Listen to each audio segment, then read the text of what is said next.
Kids not pets. Kids not pets. Kids not pets. Kids not pets. Kids not pets. Kids not pets. Kids not pets. Kids not pets.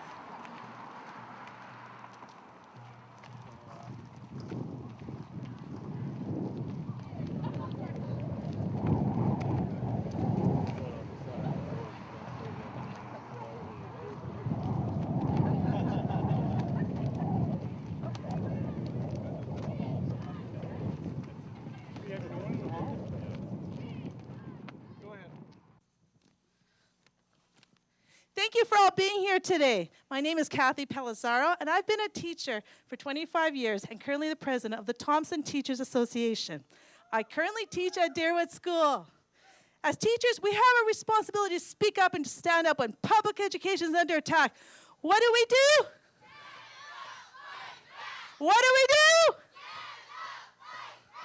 I am deeply concerned that this provincial government's consistent underfunding of education is going to greatly affect the quality of education that our students will receive. I am not alone in this concern. A few weeks ago, more than 1,500 Manitobans, teachers, parents, education stakeholders, labor activists, and even some students rallied on the steps of the Manitoba legislature, calling on the government to make public education a priority. And Thompson teachers were there. Let's hear for the Thompson teachers who were there. Awesome. And we sent a clear message then, and we're sending a clear message now. Stop the underfunding to education. Now, I do understand that there was a funding announcement for Thompson. That is incorrect. I did meet with the officials at the school board office, and we sorted it out. So it was actually a decrease for Thompson. So we need to make a public aware in Thompson that that's what really happened. Now, we have a couple speakers today who would like to share their experiences of underfunding in the classroom. First one is Sharon Pancras. She's a teacher at Riverside School. She's here today to raise her concerns about the cuts to public education. Please join me in welcoming Sharon to the podium. Come on up, Sharon. Bonjour. Hello. Je m'appelle Sharon Pancras. J'enseigne la troisième année français, immersion à Riverside. No, I'm not doing my whole speech in French, but I do want to acknowledge that we do have French in our school system. We also have Cree immersion, and those matter as well as our English stream. So I'm honored to represent the teachers of the North. We are a unique and diverse group of professionals. We cover a huge territory of Manitoba, and I am very, very proud and honored to be here with you today. I was born in Norway House. I grew up here in Thompson. I went to school at École Riverside, graduated Artie Parker. I graduated with my undergrad degree at U of M and continued my education in Brandon. I have 3 kids with my husband, and they attend École Riverside here in Thompson. I believe in the Manitoba education system, and funding at the grassroots level is essential for post-secondary education and training. I knew when I left for my post-secondary degree, I would come back and teach here in the North. We have a great community with great people. I see you all today, and it's awesome. I'm the product of hardworking, dedicated Thompson teachers. The retired teachers here today fought hard for us, and I am here today to do the same for our future generation. We teach different children with all different backgrounds, all different reading levels, math levels. We have kids with behavior difficulties, academic problems, children who have been exposed to violence, trauma, bullying in our schools, in our community, large class sizes, upwards to like 24 kindergartens in one room. Imagine that's 24 5-year-olds for one teacher. Our long-term goal is to have our kids prepared for high school to be sustainable and marketable for generations to come. But teachers can't do it alone. It's sometimes very lonely to be a teacher. Our struggles are the same amongst each other's. Teachers are trying their best, and the government is not allocating the funding that we need. We need help.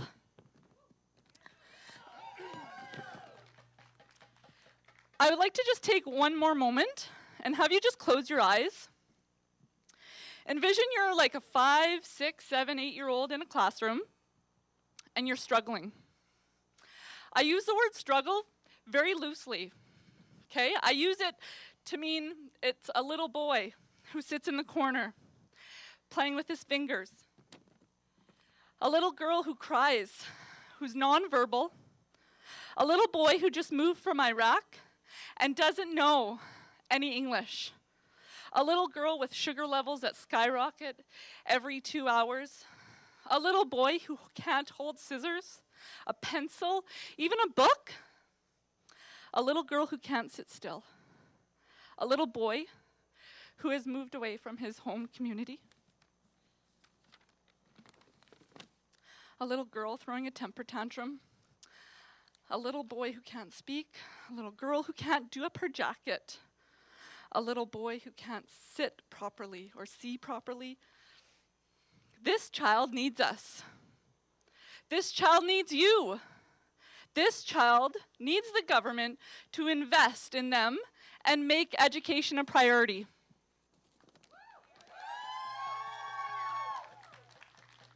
This child needs help from our government to make education matter.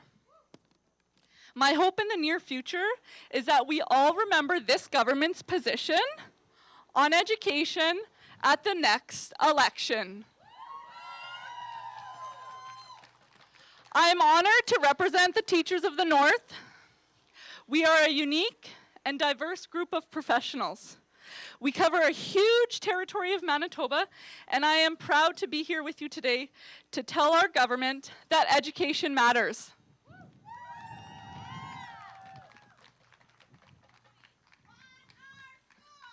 Fund our schools.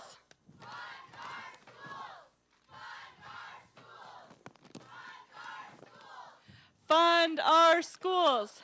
Fund our schools. Kathy? Thank you. Thank you, Sharon. I was so excited with all the momentum going on. I would like to also thank our brothers and sisters who are joining us today. We have USW, both groups. Thank you for coming. Woohoo! We have MGU. Thank you for coming. Where are you? Where's MGU? I saw their sign here. Way over there. Right on. Retired teachers of Manitoba, thank you for coming. They built our foundations here. Thank you so much. When education's under attack, what do?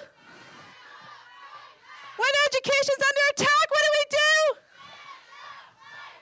Right on. Our next speaker will continue the momentum which Sharon brought. Our next speaker of the day is Carolyn Halcrow.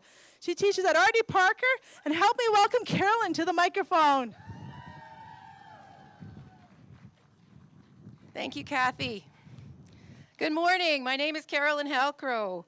I want to acknowledge as well that we're on Treaty 5 territory because we're all treaty people. I'm a public school teacher, and I have been since I started my teaching career here in 1996. And I'm really proud to stand amongst you today, colleagues.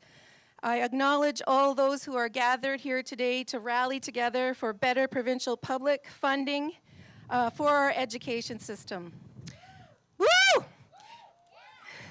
Each of you is a busy person, and the fact that you've made time to be here today shows your commitment to the children we serve and the provincial education system as a whole. And the provincial, thank you for that. I also acknowledge our union brothers and sisters who've joined us today in solidarity. We offer you our most hearty thanks for being with us. Truly, we do accomplish more when we stand together. Collectively, our voices and bodies represent our passion and commitment to our young Thompsonites and education as an institution in our society. To proclaim that advancing the cause of public education in the name of social justice is important is really an understatement. To quote Arnie Duncan, an American education advocate, "I believe that education is the civil rights issue of our generation. And if you care about promoting opportunity and reducing inequality, the classroom is the place to start." Great teaching is about so much more than education. It is a daily fight for social justice. We recognize that today's students grow up to become citizens, taxpayers, and the leaders of tomorrow. If they are not properly prepared, then society as a whole will suffer the consequences of that. Educational institutions shoulder a considerable portion of the responsibility in preparing students for life outside the classroom and preparing them to take their places as functioning members of society. All Thompson school personnel, whether they're educators, administrators, educational assistants, or district staff, take this responsibility seriously. Indeed, all who work for the district have dedicated their professional lives to the future citizens of this community, Thompson, and the wider community of Manitoba and Canada. The collective we that is gathered here this morning have an important message for the current government, including our representative, Kelly Bindle, and the Minister of Education, Ian Wishart, and ultimately Premier Brian Pallister.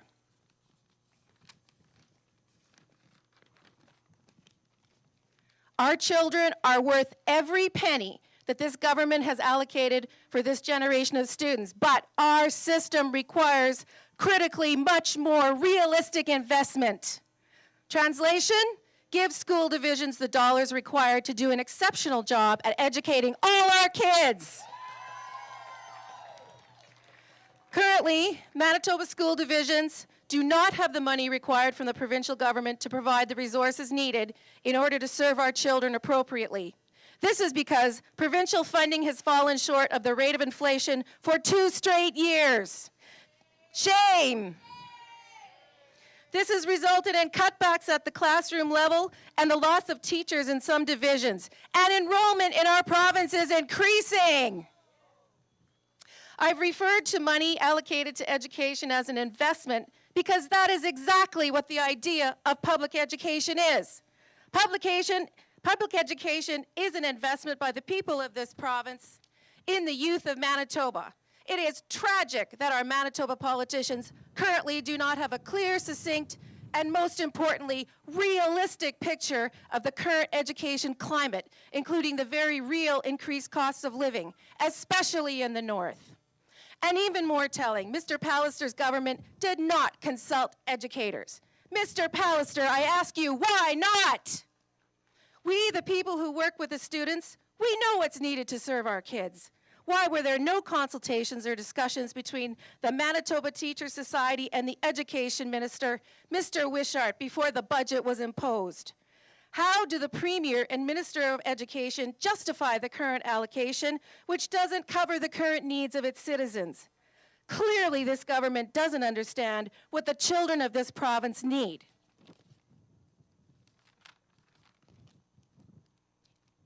Doesn't even care about them enough to consult those who do.